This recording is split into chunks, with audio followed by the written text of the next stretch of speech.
ในประกองสบายดีพี่น้องสบายดีทุกคน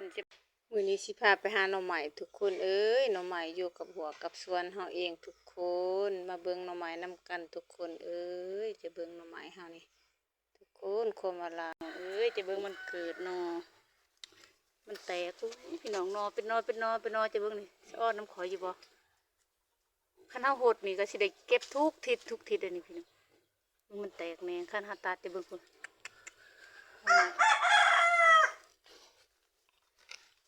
เอาหดดุสุดก็แห้งมันออกดีเลยหันพี่น้องเอ้ยจะเบิ่งนี่ก็สิมาเก็บเอาหน่อไม้แล้วนี่พี่น้องเอ้ยสิมาแกงอีกแล้วนี่จะเบิ่งผลมันแตกแน่โอ้ยสะอ่อนนี่ดิจะเบิ่งกินตลอดพี่น้อง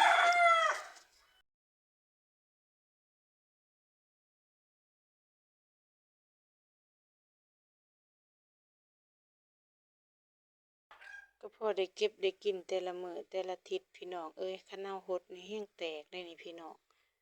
จะเบิ่งนอซ้ำแขนนี่พี่น้องเอ้ยกินไข่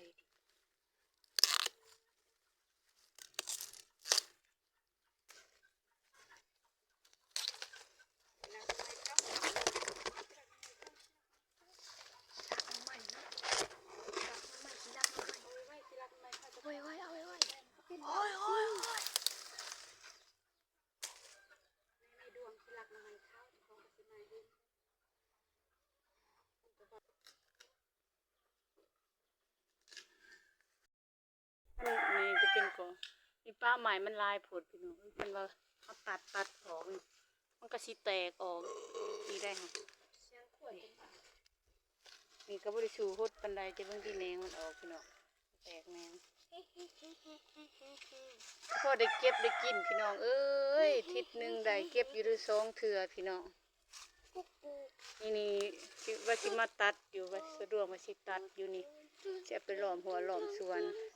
ถ้าตัดมาล่ำมันออกเลยนี่มันหน่อไม้มันก็สิแตกเป็นแนงออกพี่น้อง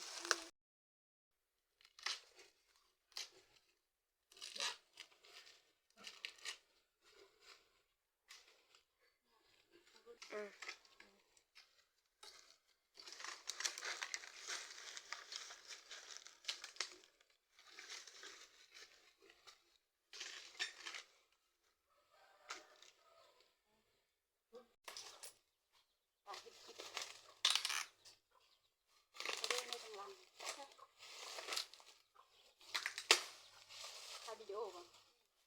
กับไปตัดก็อ่ะ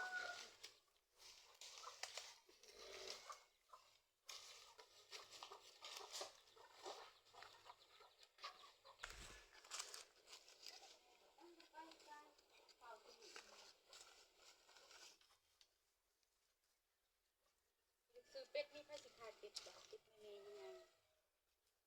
บ้านคนสิขายเป็ดมัน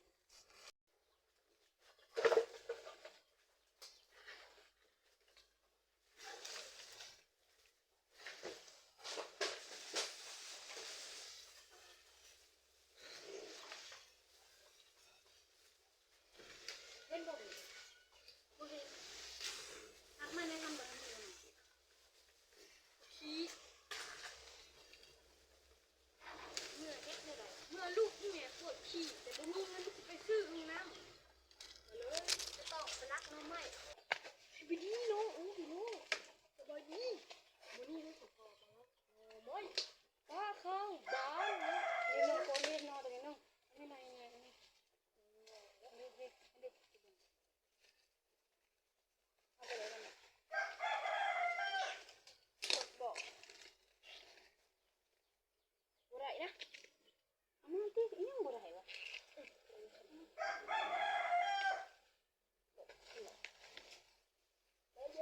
พี่น้องได้ลายเติบพี่น้องได้เต็มกระตาบนพี่น้องเอาไปเฮาเอาเมื่อแกงพี่น้อง